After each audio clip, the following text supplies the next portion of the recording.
huge blow. Ill-prepared Boris sent crazy as Nicola Sturgeon got the first move for Scotland to go.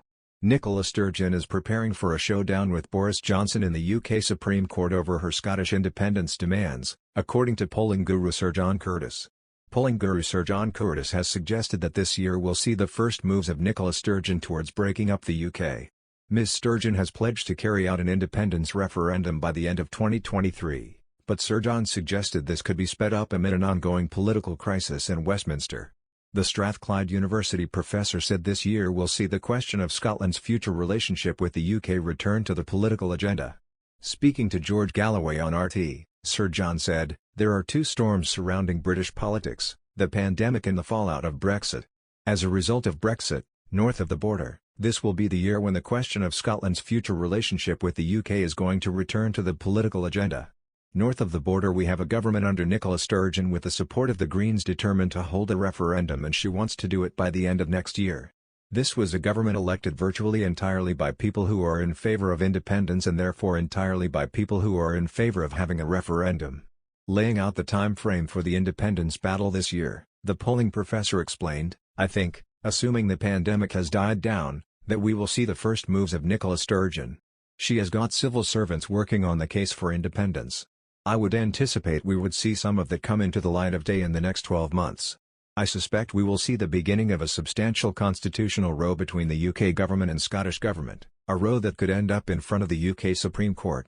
Prime Minister Boris Johnson has infuriated the SNP and their supporters by repeatedly shutting down demands for a referendum.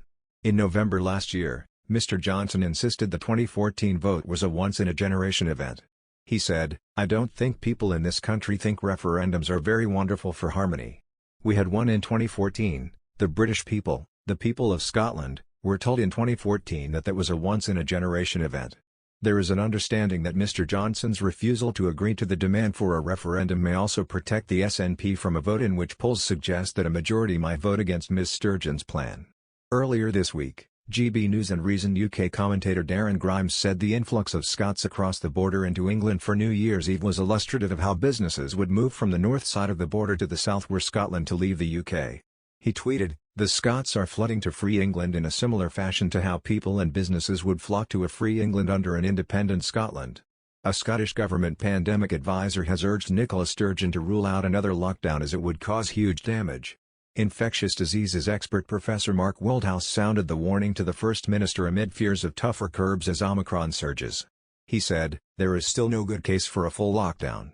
Lockdowns signify a failure of public health policy." Professor Woldhouse claimed Sweden's light-touch approach to restrictions would have been a better choice than lazy lockdowns. The expert said it would have avoided inflicting serious harm on children throughout the crisis. The claims, from a key Scottish government advisor, came amid fears that Ms. Sturgeon could prolong or even increase restrictions to tackle surging Omicron cases. Professor Woldhouse slammed the drastic stay-home tactic imposed in March 2020 and last January as a lazy solution to a novel coronavirus epidemic and hugely damaging. And the infectious diseases specialist insisted, "There is still no good case for a full lockdown."